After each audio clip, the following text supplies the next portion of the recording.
नमस्कार मित्रों, आपका एक बार फिर से मेरे YouTube चैनल पर स्वागत है।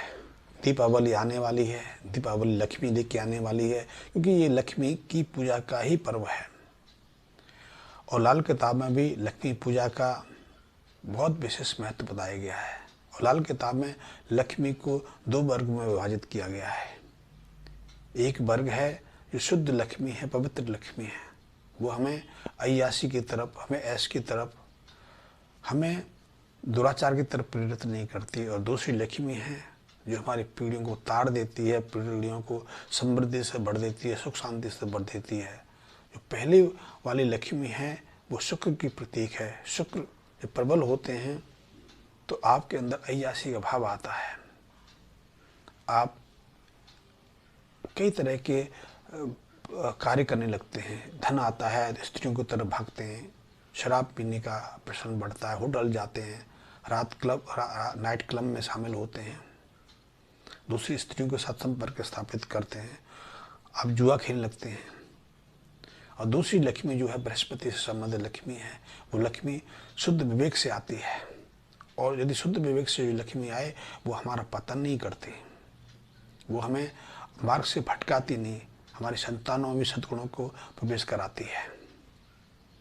और ऐसी लक्ष्मी न केवल हमारे परिवार, हमारे कुल को ताड़ती है, बल्कि हमारे पीढ़ियों को समृद्धि से, शांति से, संतुष्टि से भरी रखती है।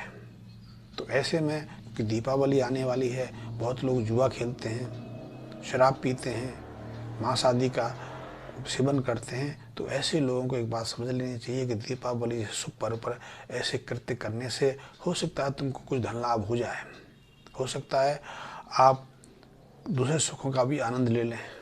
क्योंकि आजकल पर्व का कुछ सात्विक महत्व नहीं रह गया।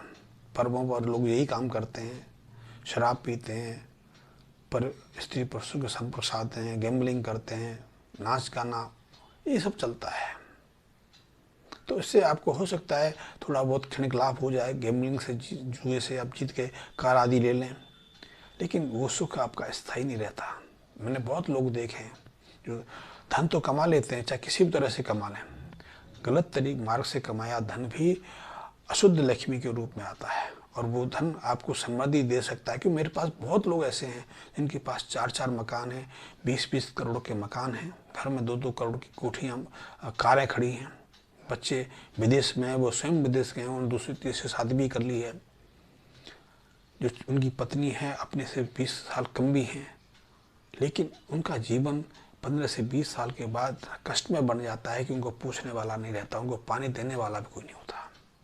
उनके मकान खाली पड़े रह जाते हैं या मुकदमेबाजी में फंस जाते हैं, परिवार में कलह हो जाती है, बच्चे मुकदमेबाजी में जीवन व्यतीत कर देते हैं, यहाँ तक कि मर्डर हो जाते हैं, पद प्रतिष्ठा को की हानि होती है।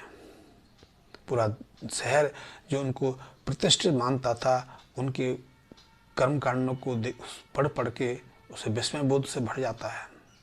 ये अशुद्ध लक्ष्मी का प्रभाव है। तो ये दीपावली के अवसर पर शुद्ध भाव से आप चलेंगे तो आप सुख समृद्धि से रहेंगे। धन तब भी आएगा, समृद्धि तब भी आएगी। आपके पास आज यदि 1 मकान है, 2 मकान और आ जाने से आपकी खुशी नहीं बढ़ेगी।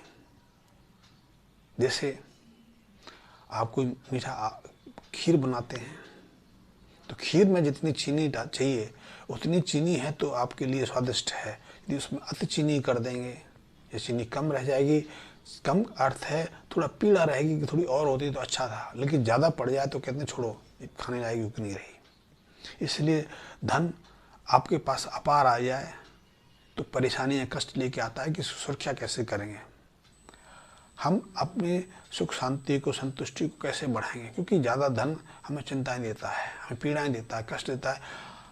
यद्यपि कुछ लोग हमें संपन्न वर्गों में सम्मिलित कर लेते हैं, तो धन की कोई सीमा तो है नहीं, लेकिन एक सीमा तक आप संतुष्टि का अनुभव कर सकते हैं।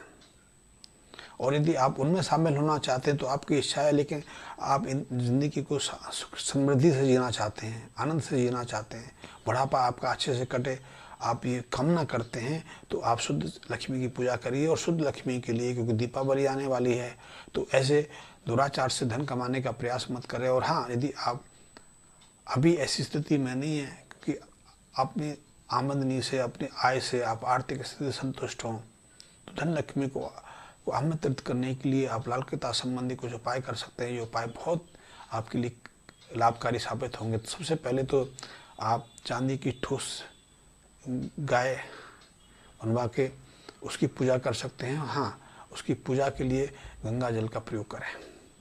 गंगा जल में ऐसी गाय को स्नान करा के प्रतिष्ठित कर सकते हैं। वैसे गाय को नियमित रूप से आप गंगा जल से स्नान करा सकते हैं, अपने मंदिर में रख सकते हैं, पूजा स्थल पर रख सकते हैं, अपने कार्यस्थल में रख सकते हैं। और गाय की आकृति, गाय का वजन, वो हमारी कुछ ग्रह स्थिति पर निर्भर करता है। वैसे आप किसी भी वजन की गाय की आकृति बना सकते हैं। दूसरा, आप स्टील के एक बड़े बर्तन में गंगा जल भरकर उसमें शुद्ध चांदी के चौकोर टुकड़े, 4 टुकड़े डाल के उसके अपने शयन कक्ष में स्थापित कर सकते हैं। इससे आपको मानसिक शांति मिलेगी, सुख संबंधी आएगी, धन आप जो आर्थिक स्थिति है उसमें कभी विघ्न बाधा खड़ी नहीं होगी, धन का आगमन निरंतर बना रहेगा। और हाँ, इसके अलावा आप 3 धातुओं का कड़ा या 3 धातु की रिंग बनवा के उसे देवी पूजन के समय, लक्ष्मी पूजन के समय पूजा स्थल पर रखिए और उसको स्वयं धारण कर सकते हैं। कड़ा आप हाथ में पहन सकते हैं। अंगूठी आप अपनी उंगली में, जिसको रिंग फिंगर कहते हैं, उसमें धारण कर सकते हैं।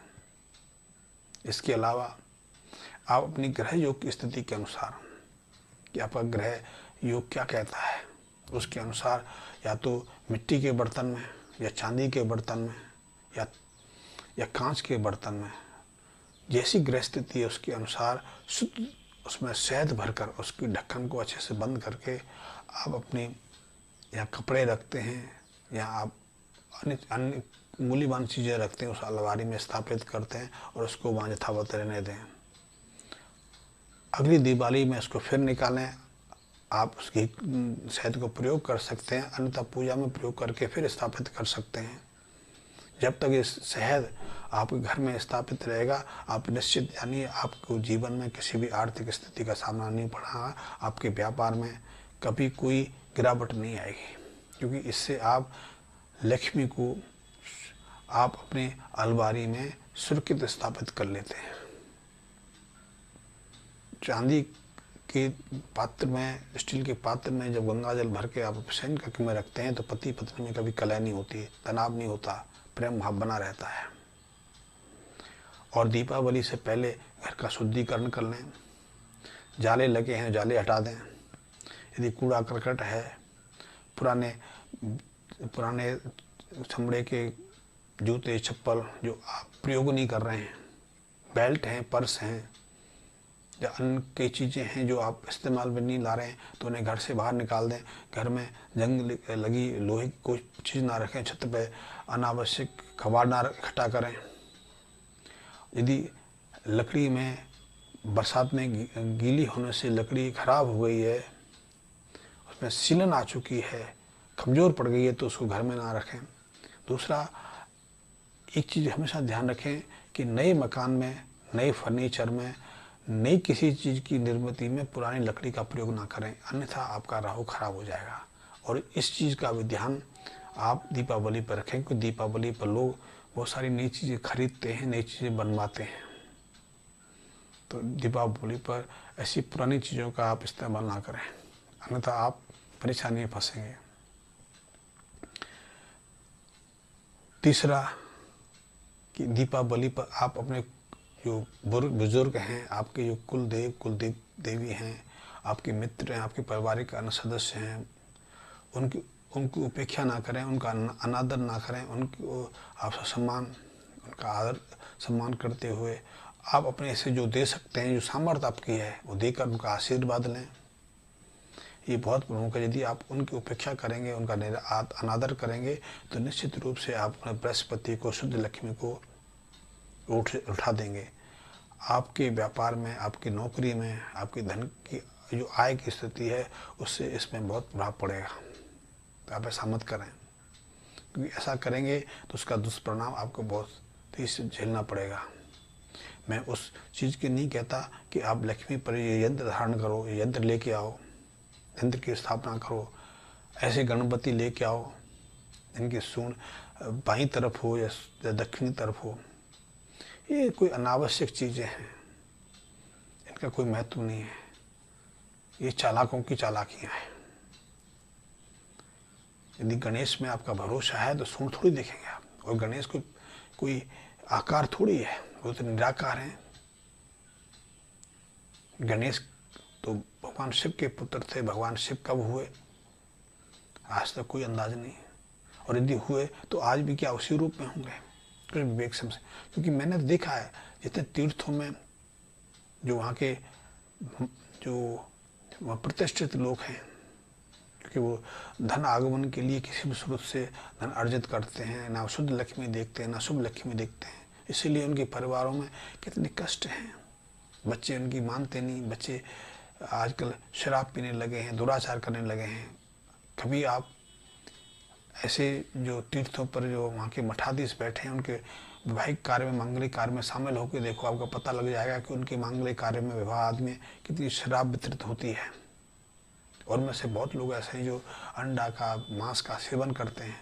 इसीलिए उनके परिवारों में ऐसी विघ्न बाधाएं, कष्ट निरंतर बने रहते हैं, खलह बनी रहती है। उनके संतानों को भी विवाह बाधा, विवाह विघ्न या पारिवारिक कष्टों का सामना करना पड़ता है।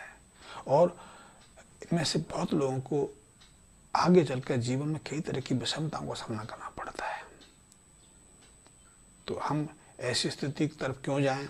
आज आपके पास धन है, आज आप कुछ भी कर सकते हैं, लेकिन कल के बारे में तो आप कुछ नहीं कर सकते। क्योंकि आप कभी सोचने का यदि कोशिश करिए, आपके पास समय हो तो कभी रात्रि को 10 मिनट सोचने का विचार करिए कि जो पहले जीवन के 25 वर्ष थे आपने एजुकेशन में बिता दिए, नौकरी ढूंढने में बिता दिए, व्यापार स्थापित करने में बिता दिए। यदि पिता का व्यापार था बात अलग है। अगले जो 25 साल हैं वो आपकी गृहस्थी की, उसमें आप बहुत श्रम से, बहुत परिश्रम से और नाना प्रकार से धन अर्जित करते हैं, मकान बनाते हैं, कार खरीदते हैं, बंगला बनाते हैं, सोना इकट्ठा करते हैं, विदेश जाते हैं, यात्राएं भ्रमण करते हैं, बहुत कुछ करते हैं। लेकिन उसके बाद का समय देखा है आपने कि 60 के बाद क्या होने वाला है? क्योंकि आपने भी अपने यदि माँ बाप को, अपने बड़े बुजुर्ग को फिर छोड़ा तो क्या आपको नहीं छोड़ा जाएगा? क्या आपके सामने वो स्थिति नहीं आएगी? क्या आप हमेशा जोड़े में ही रहोगे क्या? क्योंकि आज उम्र घट रही है। चाहे सरकारी आंकड़े, स्वास्थ्य विभाग क्या कहता है, मुझे उससे कोई लेना देना, स्वयं आप अवलोकन करें। उम्र नहीं बढ़ रही, बुढ़ापा तेजी से आ रहा है। बच्चे जवान तेजी से हो रहे हैं। पहले जो बच्चे 25 साल तक बिना माँ बाप की आज्ञा ली घर से बाहर नहीं निकलते थे, आज 15-16 साल की उम्र में सिर्फ बाप को, माँ को ये सूचित करने आते हैं कि मैं चला। वो रात को आएगा, 2 दिन आएगा कि नहीं आएगा, या यार दोस्तों के साथ 10 दिन के लिए कहीं पिकनिक पर जा रहा है, घूमने जा, वो उसका विवेक है। वो सिर्फ आपसे आज्ञा लेने नहीं आएगा, पूछने आएगा, कहने आएगा, और आपसे धन की आवश्यकता रहेगी उसको। तो जवानी जल्दी आ रही है, बुढ़ापा जल्दी आ रहा है, बुढ़ापे के साथ बहुत बीमारियां आ रही हैं, इसलिए बीमारियों का संकट बढ़ रहा है। और बीमारी यदि एक आया है तो जीवन भर की सारी खुशी उसी में घुस जाती है। बहुत लोग मर भी जाते हैं, क्योंकि आज 45-50 साल की उम्र में करीब करीब 30% लोगों को हार्ट अटैक आ जाता है। भारत में 1 करोड़ लोगों को हार्ट संबंधी बीमारी, गंभीर व्याधियां हर साल होती हैं। करीब करीब 50 लाख लोग हर साल हार्ट अटैक से मर जाते हैं। 30 लाख आदमी को ब्रेन स्ट्रोक आता है, जो जीवन भर के लिए अपाहिज हो जाते हैं। तो आप कैसे कह सकते हैं कि आप शेष जीवन को सहजता से जी लेंगे? आपने सुखद जीवन जीना है, सम्मान से जीवन जीना है, अपने प्रसन्न से जीवन काटना है। तो आप एक बार सोचो कि आपने जीवन को कैसे भोगा है और कैसा भोगना चाहते हैं। लक्ष्मी के लिए हमेशा कहा गया है, पुरानी कहावत है कि किसी के पास टिकती नहीं। फिर आपको कैसे भरोसा है कि आपके पास टिकेगी? आपके पास बहुत कुछ होगा, बैंक बैलेंस करोड़ों का होगा, लेकिन स्वास्थ्य नहीं होगा तो उसका क्या करोगे आप? तो हाँ, अंत में यदि आपको मेरे टूटे फूटे वीडियो पसंद आते हैं, मेरी कुछ लॉजिकल बातें आपको जचती हैं, आप मेरे से जुड़ा रहना चाहते हो, तो मेरे चैनल को एक बार सब्सक्राइब भी कर लें, प्रेस आइकन को प्रेस कर लें, और हाँ, इसको शेयर भी करते रहें। यदि आपको लगे कि मेरे वीडियो में कुछ तत्व हैं, क्योंकि ताकि कुछ लोगों को शायद उससे कुछ परिणाम मिल सके। धन्यवाद मित्रों।